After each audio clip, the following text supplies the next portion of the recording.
Fred. Bonjour Fabien. Bienvenue dans ce nouvel épisode du podcast sur le blog de Tips. Aujourd'hui, on va parler des musiciens, des ingénieurs du son. Est-ce que, selon toi, il faut être musicien pour être ingénieur du son, pour devenir ingénieur du son ? Je pense pas que ce soit absolument nécessaire. Je te dis ça parce que j'ai le souvenir d'un super technicien, mais qui était plus dans la sonorisation, qui était absolument pas musicien, qui avait même un autre boulot à côté, qui était un super ingé son à tous les niveaux. Et donc avant de le rencontrer lui, je pensais que c'était une obligation, effectivement, mais non, dans l'absolu, je pense que ce qui est important, en tout cas, c'est que si t'es musicien, ingénieur du son, et que tu fais un peu les deux, moi, je pense que ce qui est important, c'est pas d'être frustré, quoi. C'est pas de devenir ingé son parce que tu n'arrives pas à vivre de la musique, ou je pense que ça, c'est un truc important. Il faut un peu choisir son camp. Ouais. Mais du coup, non, pour répondre à ta question, non, je pense que c'est pas une obligation, mais je veux dire, après... Cette personne-là, j'imagine qu'elle avait quand même une écoute particulière, une culture musicale, parce que pour savoir si les musiciens sont justes ou pas. Ouais, bah alors après, c'était quelqu'un qui faisait essentiellement de la sonorisation, donc c'était aussi particulier. Et il était très très bon. Bah ouais, c'était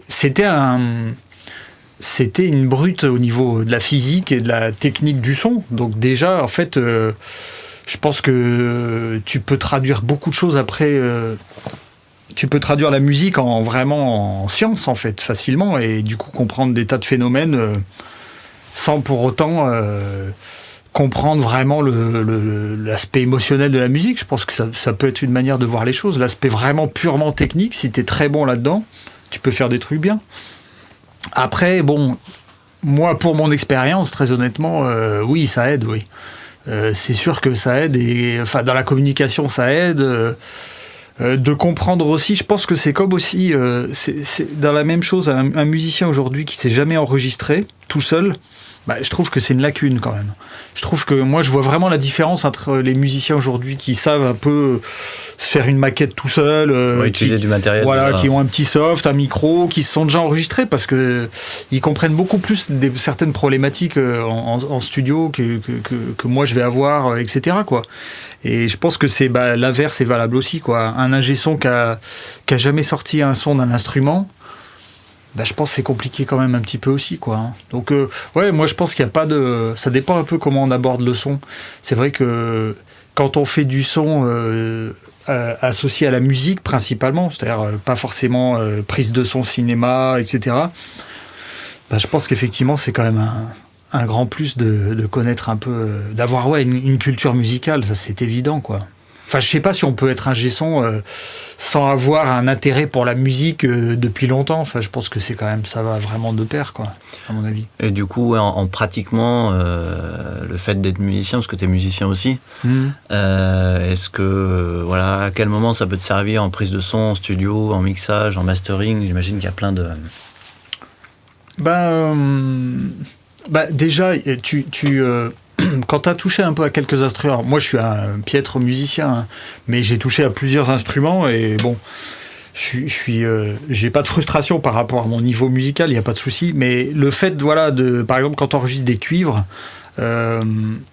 c'est des instruments qui ont certaines problématiques liées à la technique de l'instrument, quoi. Ouais. Je veux dire, par exemple, je vais parler du trombone, par exemple. C'est des instruments qui ont une certaine latence, en fait. Parce que tu joues du sax, c'est ça, non ? Moi, j'ai appris le saxophone, quand j'étais plus jeune. D'accord. Mais effectivement, par exemple, le trombone, c'est un instrument qui a une certaine latence. Notamment, ça s'entend en studio. C'est des instruments où la note, en fait, pleine de l'instrument se développe, mais un petit temps pour se développer, quoi. Et c'est vrai que... un tromboniste qui a l'habitude de faire du studio, il est capable un peu de compenser du studio, même de la scène, mais qui a l'habitude de gérer cette problématique-là sur de l'enregistrement, est capable de gérer cette latence automatiquement, en fait. Ça veut dire d'anticiper un peu les choses pour que le son soit plein au bon moment, quoi. Pour jouer un peu en avance, quoi. Ouais. C'est très subtil, tout ça. Mais c'est pareil, un violoncelle aussi, tous les instruments un peu nobles qui viennent plutôt du classique, etc., c'est des instruments qui mettent un petit temps pour développer. C'est pas comme un synthé où on appuie dessus, où la note part tout de suite, etc. C'est des sons qui méritent un petit développement. Donc effectivement... Et du coup, pour ces instrumentistes qui sont pas habitués au studio, là, le fait d'avoir touché à ces instruments, ça te permet de les aider Oui, ouais, voilà, je vais parler des problématiques liées à l'instrument, quoi. C'est-à-dire quand tu les connais un petit peu, alors soit parce que toi tu y as été confronté personnellement, soit parce que l'expérience fait que tu as déjà discuté avec des musiciens qui t'ont expliqué ces problématiques-là et qui les connaissent. De connaître un peu ces problématiques, ça aide effectivement à comprendre un peu le musicien, à l'aiguiller en fait pour avoir un rendu le plus intéressant possible.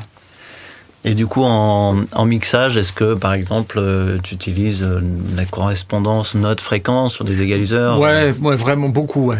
Je pense que moi, dans le mixage, dans mon parcours, il y a vraiment une révélation, je pense, à une période où j'ai vraiment compris, enfin, ça paraît assez évident comme truc, mais j'ai vraiment compris que il fallait que je lise le mixage, en fait, différemment.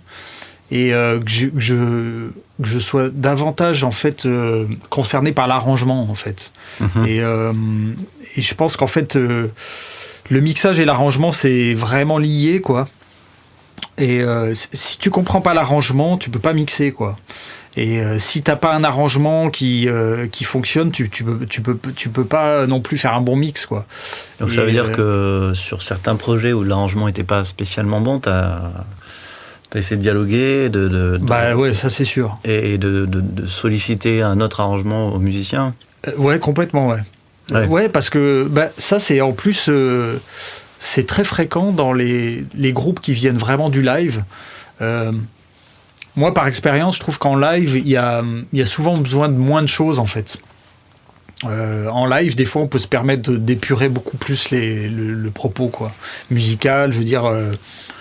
En live, il y a des trucs qui peuvent marcher très bien. En studio, ça va être différent, quoi. En studio, on est vraiment à l'intérieur de la...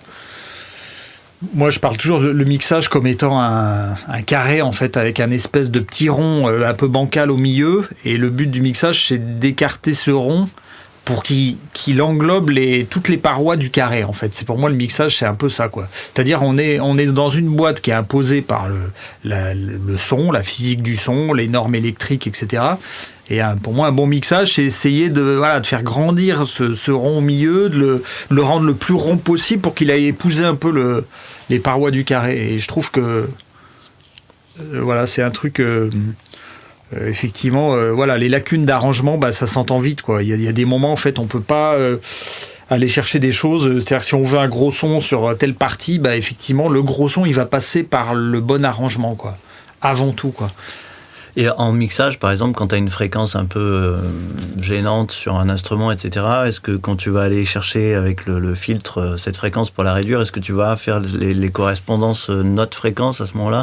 Tu vas chercher, est-ce que c'est dans la gamme ? Est-ce que ça correspond ? Non, pas spécialement. Ou alors à l'oreille, mais je veux pas... Non, pas spécialement. Des fois, je fais ça sur le très très grave. Ouais. C'est assez intéressant de savoir un peu... les instruments les plus graves, jusqu'où ils descendent en note fondamentale. Je parle pas en harmonique, mais en note fondamentale. Voilà, c'est assez intéressant de savoir jusqu'où va une contrebasse. Ça permet de se dire, alors est-ce que je peux nettoyer là ? Est-ce que effectivement, je pense que faut quand même savoir ce qu'on perd dans les fondamentales des notes qui vont être données par un instrument, quand on fait une correction avec un équaliseur, savoir ce qu'on va aller perdre, savoir dans quelle partie du spectre de l'instrument on va aller toucher, quoi. C'est important d'avoir un peu ça en tête. Je me souviens, il y avait un super tableau dans le livre un livre que je conseille d'ailleurs à tout le monde, un livre de Bob Katz, qui est un ingénieur du son de mastering, moi j'ai adoré ces 2 bouquins. C'est tout en anglais, non ? Ouais, alors c'est tout en anglais. Alors moi, je suis pas très bon en anglais, je m'en suis sorti, parce que je pense que c'est quand même relativement bien expliqué, c'est agréable à lire. Ouais, exactement. Ouais, c'est assez facile à comprendre. Et il y avait justement, avec le premier bouquin, il y avait un super tableau avec...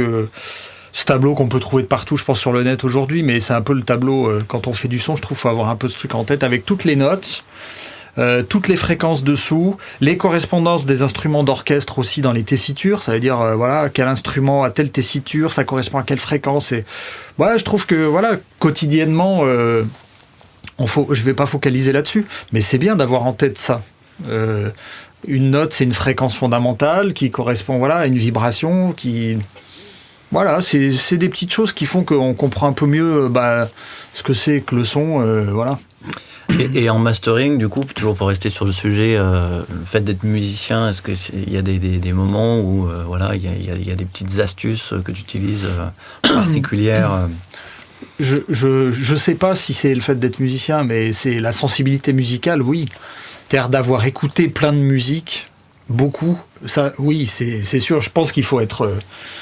il y a le côté... comment on appelle ça, fan de musique en fait, qui doit être présent quoi. Quand on fait du mastering, il faut qu'on comprenne ce qu'on écoute quoi. Il faut savoir, il faut pouvoir comprendre vers quel public ça doit aller, vers voilà qu'est-ce qu'on cherche dans ce style de musique, qu'est-ce que ouais, c'est sûr. Après là c'est bon, je pense qu'on peut faire un bon boulot même si on n'est pas vraiment musicien, mais si on n'est pas fan de musique, c'est difficile quoi. Enfin, ça me paraît impossible en fait. Je pense pas qu'on puisse venir vraiment au son sans avoir mangé des tonnes de disques et en avoir écouté voilà et décousu dans tous les sens pour comprendre un peu comment font les autres quoi. Je pense moi c'est l'apprentissage pour moi du son et par rapport au boulot de mastering notamment, c'est vraiment ça, c'est vraiment comprendre. Aller se nourrir de tout ce qui existe sur le marché depuis que la musique est enregistrée quoi. Bah écoute Fred, merci pour ces petits conseils. Avec plaisir. Et puis à très bientôt pour la prochaine. Salut.